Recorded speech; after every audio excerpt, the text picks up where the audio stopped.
Well, it only rained last night. No watering the plants today. And then there's the front yard.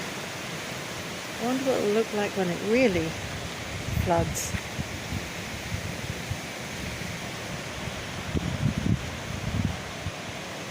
And then, of course, there's the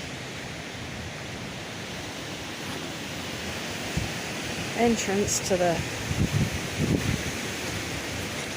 house.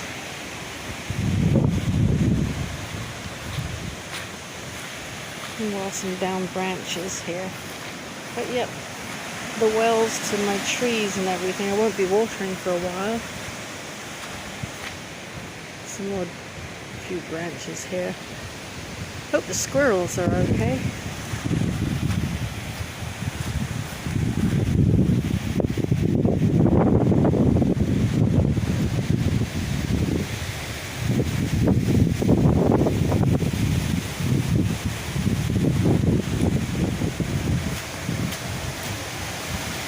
Well, at least the flooding is dried up back here.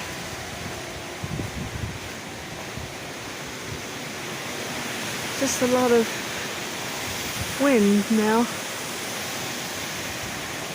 Happy plants.